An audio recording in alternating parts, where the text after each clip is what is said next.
Aleluia! A paz do Senhor, meus queridos, que Deus possa abençoar grandemente a sua vida. Aqui na segunda carta aos Coríntios, que Paulo escreve, no capítulo 3, a partir do versículo 5, nós lemos a seguinte declaração: não que por nós mesmos sejamos capazes de pensar alguma coisa como se partisse de nós.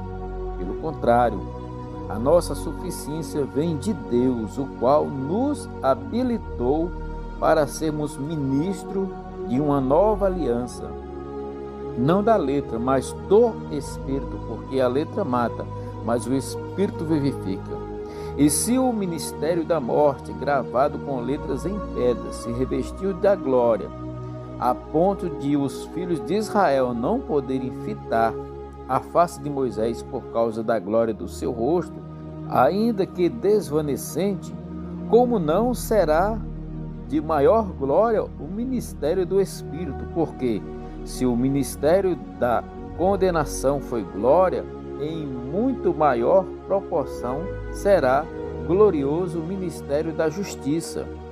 Portanto, na verdade, o que outrora foi glorificado, nesse respeito, já não resplandece diante do atual sobre excelente glória. Porque se o que se desvanecia teve a sua glória, muito mais glória tem o que é permanente. Tendo, pois, tal esperança, servimos-nos de muita ousadia no falar, e não somos como Moisés, que punha o véu sobre a face, para que os filhos de Israel não atentassem na terminação de sua desvanecência, mas os sentidos deles se embotaram, pois até ao dia de hoje, quando fazem a leitura da antiga aliança, o mesmo véu permanece, não lhes sendo revelado que em Cristo é removido. Mas até hoje, quando é lido Moisés, o véu está posto sobre o coração deles. Porém, alguns deles se convertem ao Senhor e o véu lhe é tirado. Todos nós, com o rosto desvanecido, contemplemos como por espelho a glória do Senhor, somos transformados de glória em glória por sua própria imagem, como pelo Senhor, o Espírito. Aleluia!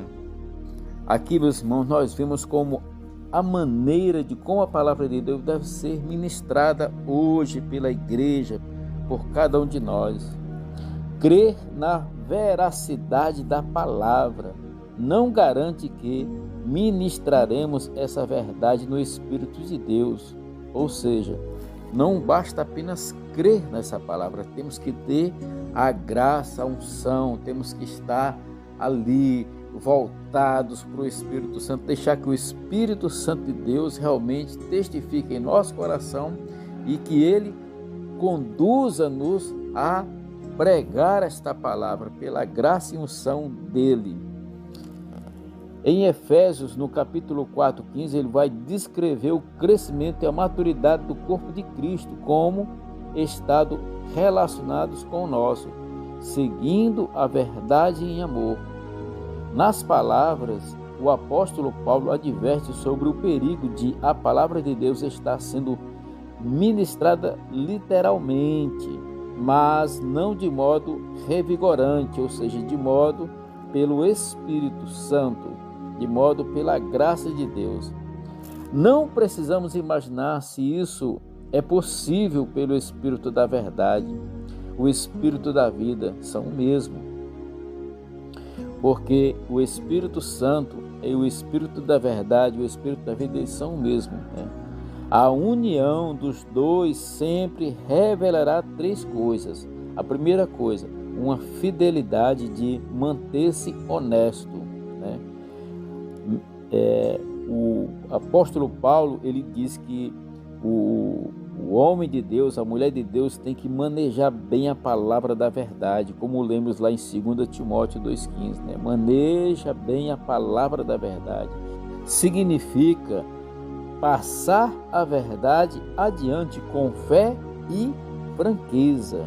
Mensagem deve ser como um tratamento franco com toda a verdade, com todas as suas implicações. Em segundo, é uma presença constante de amor, mesmo na declaração mais exigente de correção ou julgamento. Porém, as tendências humanas precisam desse lembrete.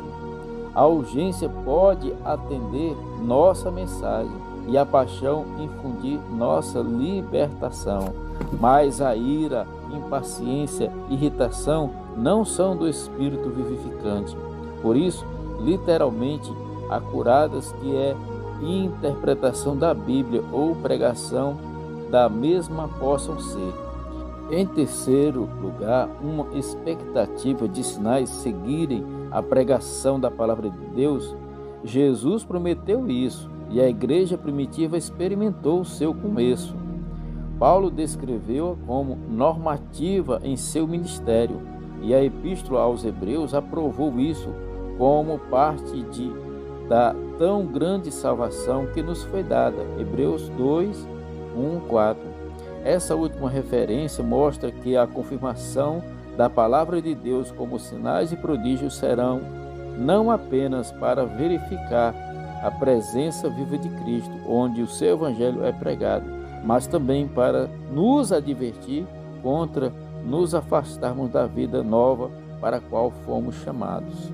Então, quando o apóstolo Paulo nos escreve essas declarações, quando ele afirma que a letra mata, não é a lei nem a palavra de Deus escrita em si mesmas que destroem.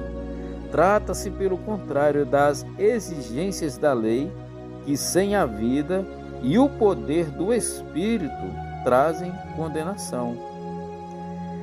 Mediante a salvação em Cristo, o Espírito Santo concede vida e poder espiritual ao crente, para que este faça a vontade de Deus mediante o Espírito Santo.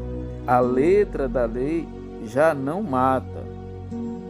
Aqui, Paulo chama o Novo Testamento ou o Novo Concerto, o ministério do Espírito. Redefine-se a ministração do Espírito Santo mediante a fé em Cristo.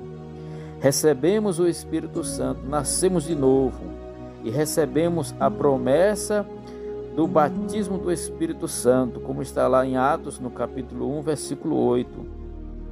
Todos os benefícios redentores em Cristo vêm através do Espírito Santo. É Ele quem nos transmite a presença de Cristo e todas as suas bênçãos. Também quando ele fala que onde está o Espírito, ali há liberdade, a liberdade vem através de Cristo e, acima de tudo, libertação da condenação e escravidão do pecado e do domínio total de Satanás. A verdadeira libertação começa quando o crente se une a Cristo e recebe o Espírito Santo.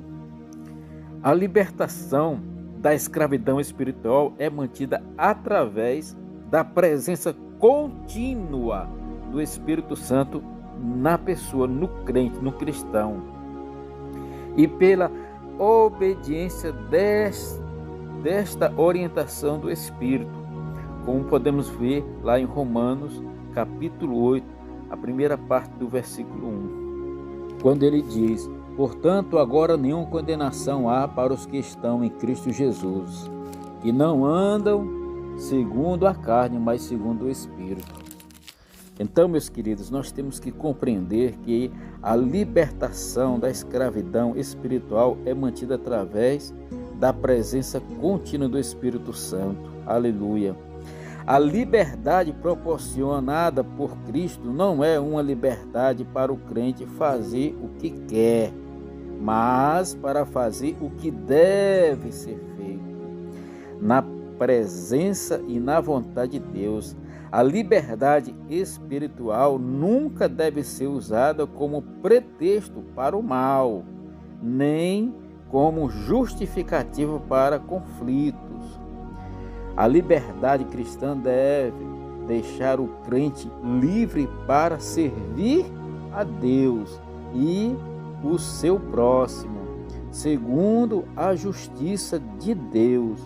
Somos agora servos de Cristo, vivemos para agradar a Deus pela sua graça e devemos refletir em nós a glória do Senhor. E isso significa experimentar a sua presença e o seu amor e a sua justiça e o seu poder através da oração e do Espírito Santo, quando permanecemos nele e na sua palavra. Isso resulta em sermos transformados à sua semelhança. Na presente era, essa transformação é progressiva e parcial. Quando, porém, Cristo voltar, nós o contemplaremos face a face e a nossa transformação será completa. Que coisa maravilhosa, meus queridos.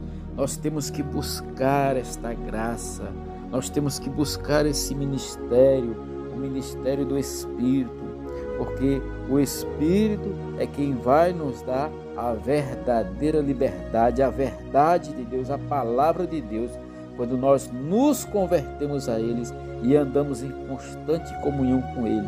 Ele virá em cada um de nós e se manifestará e nos trará a verdadeira liberdade, não para fazer aquilo que nós queremos, mas para fazer as suas boas obras, a qual Ele já de antemão já criou para cada um de nós. Agora eu tenho que buscar saber, Senhor, qual é a tua boa vontade para mim. Assim você também deve buscar em Deus a vontade dele para a sua vida. Fica na paz, que Deus te abençoe.